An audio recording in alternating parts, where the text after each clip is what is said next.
سلمان العودة وعوض القرني وثالثهم علي العمري أبرز المعتقلين ضمن ما سمي بالخلية الاستخبارية التي تضم أيضا دعاة وناشطين آخرين.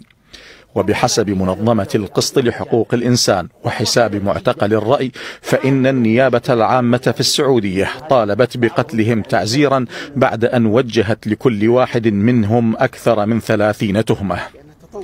وبحسب هذه المنظمات فإن التهم التي يشترك فيها الثلاثة الانتماء لتنظيم الإخوان المسلمين أو تأييده وإظهار التعاطف معه والدعوة إلى التغيير في السعودية من خلال التأثير في الشباب وتأييدهم ثورات الربيع العربي. لم يكن الانتماء للإخوان المسلمين مجرما في السعودية حتى عام 2014 بعد أشهر على نجاح الثورة المضادة في مصر، حينها فقط صنفت الجماعة تنظيما إرهابيا.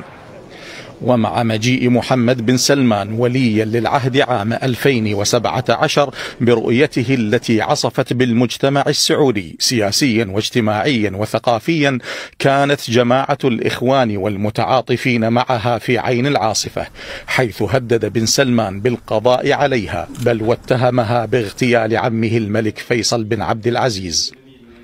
وبحسب مهتمين بالشأن السعودي فإن المتهمين الثلاثة لم يكونوا يوما خصوما للدولة، وهم ضحية رؤية بن سلمان التي تستلزم التخفف من الطابع الديني للسعودية وتمهيد طريق الانفتاح بتجريف من يشك في كونه عقبة أمام مساره. فالدعوة إلى الاعتدال والوسطية ودعم ثورات الربيع العربي والحث على نبذ العنف ليست تهما. وبالعودة إلى سلمان العودة المعتقل منذ سبتمبر أيلول عام 2017 فإنه متهم أيضا من قبل النيابة السعودية بالإفساد في الأرض وبإشرافه على ملتقى النهضة الذي تعده النيابة تنظيما شبابيا لقلب أنظمة الحكم العربية، كما يتهم العودة بالانضمام لتجمعات واتحادات علمية دينية مخالفة لمنهج كبار العلماء في السعودية، وخصوصا توليه منصب الأمين العام المساعد للاتحاد العالمي لعلماء المسلمين تحت قيادة رئيسه السابق الشيخ يوسف القرضاوي، الموضوع على قائمة الإرهاب السعودية. وبحسب منظمات وهيئات حقوقية فإن ما تسوقه النيابة العامة من تهم للعودة لا يعدو كونه تهما زائفة تهدف لإقناع الرأي العام بوجوب إعدامه بسبب شخصيته المؤثرة داخل السعودية وخارجها. ويرى نجله عبد الله أن والده يدفع ثمن موقفه المحايد من الأزمة بين السعودية وقطر ودعوته إلى المصالحة، وهو موقف عدته السلطة جريمة تستحق العقاب. أما عوض القرني فمتهم أيضا بالتعاطف مع المعتقلين والدعوة لإطلاق سراحهم والقدح في الدولة وسياستها وأنظمتها والتغريد بما من شأنه المساس بالنظام العام والتحريض على القتال في مناطق الصراع، كذلك انتقاده الوضع في السعودية وإساءته لقادة دول أخرى.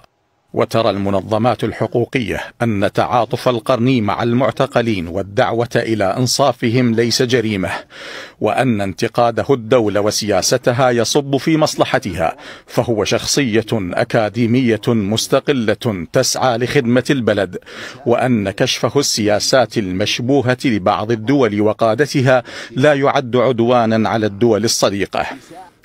لم يتسرب الكثير عن التهم 30 الموجهة لعلي العمري، إلا أن تهمة تشكيل منظمة شبابية لتحقيق أهداف تنظيم سري إرهابي داخل المملكة تبقى التهمة الأبرز التي ساقتها النيابة العامة ذريعة للمطالبة بقتله تعزيرا.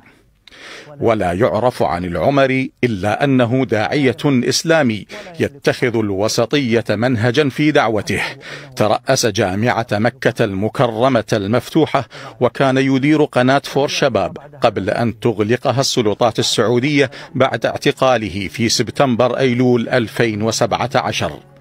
وتلخص القناة أهدافها بتقديم الفن الراقي شكلا ومضمونا، والترويج للقيم الدينية والأخلاقية، وحفظ توازن الشباب وبناء مستقبلهم.